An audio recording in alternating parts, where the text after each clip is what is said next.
அனைவருக்கும் வணக்கம். இன்று நாம் வாசிக்க இருப்பது நினைவு அலைகள். நெத்து சுந்தரவடிவேலு அவர்கள் எழுதிய சுயசரிதை நூல் அத்தியாயம் 33. காலை 5 மணிக்கே எழுந்து விடுவேன். அதிகாலையில் படிக்க வேண்டிய பாடங்களை படிப்பேன். வீட்டுக் கணக்குகளை போடுவேன். பிறகு வெந்நீர் குளியல். நாள்தோறும் தலை மூழ்குவேன். வாரத்திற்கு 2 நாட்கள் எண்ணெய் தேய்த்து குளிப்பேன். காலை 8:30 மணிக்கே பகல் உணவு போடுவார்கள். நான் மரக்கறி உணவுக்காரன். மரக்கறி சாப்பாடும் பலமானது. பருப்பு குழம்பு, சாறு, தயிர், அப்பளம், 2 வகை காய்கறிகள் ஆகியவை அன்றாட உணவு பட்டியல். அளவு சாப்பாடு நாங்கள் அறியாதது. எதுவும் எவ்வளவு வேண்டுமானாலும் சாப்பிடலாம். அதிகம் உண்டாலும் கொஞ்சம் சாப்பிட்டாலும் எல்லோருக்கும் ஒரே கட்டணம். மொத்த செலவை சமமாக பங்கிட்டு வசூலிப்பார்கள். பண்டிகைகளின் போது வடை, பாயாசம், இனிப்புகள் புகுந்துவிடும்.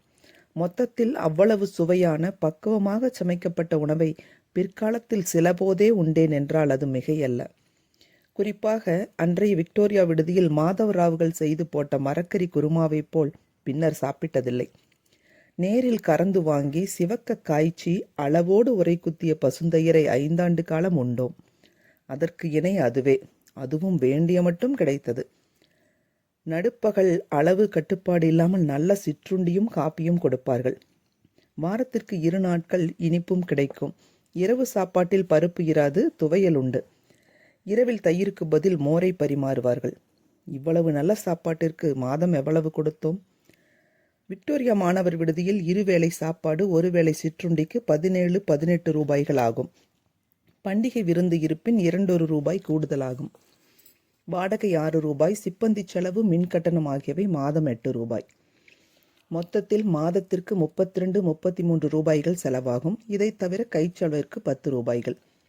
சாப்பாட்டிற்கும் சிற்றுண்டிக்கும் விருந்தினர்களை அழைக்கலாம். சிற்றுண்டிக்கு 4 அணா, சாப்பாட்டிற்கு 6 அணா. பண்டிகைகளின் போது நடக்கும் விருந்துகளுக்கு அதிக பணம் கொடுக்க வேண்டும். என் விருந்தாளிகள் எண்ணிக்கை மெல்ல மெல்ல பெருகிற்று. பண்டிதர் S.S. அருணகிரிநாதர், பண்டிதர் மணி திருநாவுக்கரசு முதலியார், பாரிப்பாக்கம் கண்ணப்ப முதலியார் ஆகியோர் விடுதி விருந்துகளுக்கு வந்து என்னை சிறப்பித்தார்கள். அக்காலத்தில் M.A. பட்டம் பெறாத தமிழாசிரியராக இருந்த திரு A.C. செட்டியார் ஒரு முறை அவருடைய நெருங்கிய நண்பரும் என் வழிகாட்டியுமாக இருந்த S.S. அருணகிரிநாதரோடு விருந்திற்கு வந்து பெருமைப்படுத்தினார். இவர்களுடைய தொடர்பு என் தமிழ் பற்றிற்கு எருவாயிற்று. திங்கள்தோறும் நான் செலுத்திய விருந்தாளி கட்டணம் அதிகமாகிக் கொண்டே இருந்ததால் விடுதி காப்பாளருக்கு அச்சமும் ஏற்பட்டது. அதிகப்படியான விருந்தாளிகளை அழைக்கிறேன் என்று என் தந்தைக்கு கடிதம் எழுதினார். தந்தை என்னை காண விடுதிக்கு வந்தார். யார் யார் விருந்தாளிகளாக வந்தார்கள் என்பதை தெரிந்து கொண்டார். நண்பர்கள் நல்லவர்களே விருந்தாளிகளாக வந்ததை புரிந்து கொண்டார். அழைப்புகளை குறைத்து கொள்ளச் சொல்லவில்லை. மாறாக, நட்பு செல்வம் பெறற்கரியது. பல வகையினரோடும் நட்பை வளர்த்துக்கொள். உண்டால் தின்றால் தான் உறவு. தாராள விருந்தோம்பல் குற்றமல்ல, கெடுதல் செய்யாத செலவு என்று கூறி என்னை ஊக்கப்படுத்தினார். என் தந்தை விடுதி காப்பாளரை கண்டார். நான் எத்தனை விருந்தாளிகளை அழைத்தாலும் அனுமதிக்கும்படி சொல்லிவிட்டார். அப்புறம் கேட்பானேன்? சிறப்பு விருந்துகளுக்கு 6 நண்பர்கள் வரை அழைப்பேன். எனது தற்பெருமையை தள்ளிவிடுங்கள்.